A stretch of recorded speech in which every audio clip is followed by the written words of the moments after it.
Irmão Elton, primeiro a gente analisa. Um dia eu peguei meditando sobre isso, inclusive eu creio que foi o próprio Deus que me deu uma palavra em volta a isso. Porque existem muitas perguntas na Bíblia. Verdade. E aí a gente se questiona, por que Deus pergunta? Se nós sabemos que Deus sabe de todas as coisas. Que Deus não necessita de respostas, porque Ele já sabe a resposta de tudo. Ele sabe, inclusive, não só a resposta, como o resultado de decisões e posições e tantas coisas. Deus sabe de tudo. Então a gente fica analisando que há momentos ali na Bíblia que Deus lança perguntas aos homens. E a gente vai ver que perguntas de Deus com um propósito. Há um propósito. Às vezes quando a gente passa corrido, a gente se esquece de qual, a gente não entende qual é o propósito. Mas as perguntas de Deus não é para que Deus saiba algo que Ele não sabe. Imagina. Não é para esclarecer algo que Ele não sabe, não. Mas há um propósito pedagógico nas perguntas de Deus. Viu? Há um propósito pedagógico nas perguntas de Deus. Porque se Deus sabe tudo, não há necessidade dele receber resposta para saber. Mas a gente vai ver, o irmão Elton citou aqui, o Adão, o primeiro homem, Adão. Existe uma linha da hermenêutica, da interpretação ali, que diz que existe o princípio de primeira menção. Quando você procura na Bíblia, quando foi a primeira vez que aconteceu tal coisa. E a gente vê que a primeira vez que aconteceu as perguntas de Deus foram no jardim, foram depois do pecado.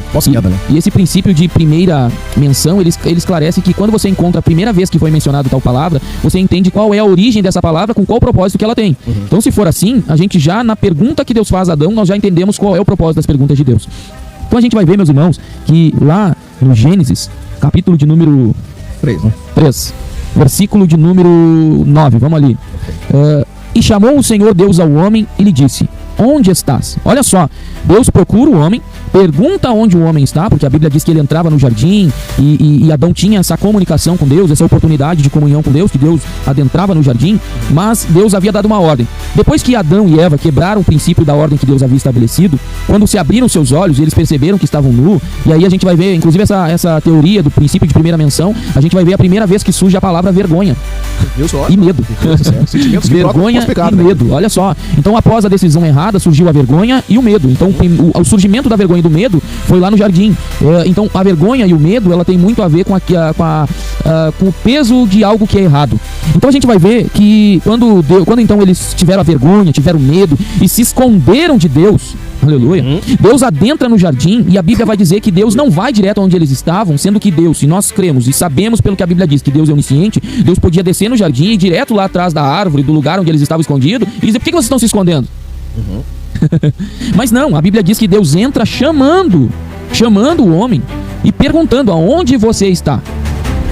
E quando a gente analisa isso, se Deus sabia onde ele estava, por que Deus perguntou onde ele estava? Qual era o intuito? Qual era o intuito? Qual era o intuito, irmão Isaías, de Deus perguntar algo que ele já sabia? É aqui que nós temos que fazer morar a ideia, né, da revelação. Por que Deus pergunta algo para ele, irmão Isaías, se ele tinha a resposta? Qual o interesse de Deus nisso? O grande interesse de Deus, a gente vê, analisando, não só passando corrido, era que o homem, quando ouviu a voz de Deus, quando ouviu a pergunta de Deus, primeiro ele refletisse o porquê que ele estava se escondendo. Além de refletir por que ele estava se escondendo, ele também, aí a Bíblia vai mostrar, primeiro Deus pergunta onde ele está, né? E ele está escondido. Deus pergunta para fazer com que ele reflita por que ele se escondeu. Segundo, no versículo de número 10, e ele disse, aí Adão então respondeu: ouvi a tua voz soar no jardim e tive medo, porque eu estava nu e me escondi. Olha só, nudez, medo e vergonha também. Ele se escondeu, né? Se escondeu.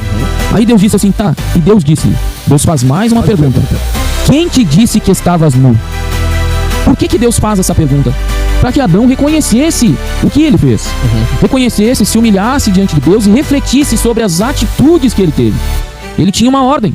Ele tinha, olha só, irmãos, olha só, medite nisso. Adão não tinha motivo para se rebelar contra Deus, porque Deus colocou ele num lugar que era perfeito, e Deus ainda ele tinha, vamos assim dizer, a companhia e a presença de Deus. Então ele tinha tudo que ele precisava. Mas quando eles quebraram o princípio estabelecido por Deus, eles se esconderam. Só que quando Deus perguntou onde ele estava, aí então ele vem, mas Deus pergunta justamente para fazer com que ele reflita sobre o peso do que ele fez. Olha só, não tinha motivo nenhum para você fazer isso, Adão. Não tinha motivo nenhum, você nunca precisou se esconder de mim. Você sempre esteve da mesma forma diante de Deus. Deus estava dizendo, você sempre esteve nu, esteve desse jeito e nunca precisou se esconder de mim. Onde você está? O que aconteceu agora contigo? Então, olha a reflexão que Deus traz para Adão. Aí depois a gente vai ver também que Adão responde, então por quê?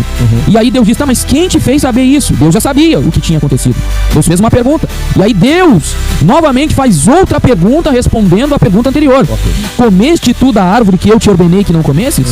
Outra pergunta, para quê? Para trazer uma introspecção, uma reflexão, uma alta reflexão sobre Adão. Mas o que Adão fez? Não era a resposta que Deus queria.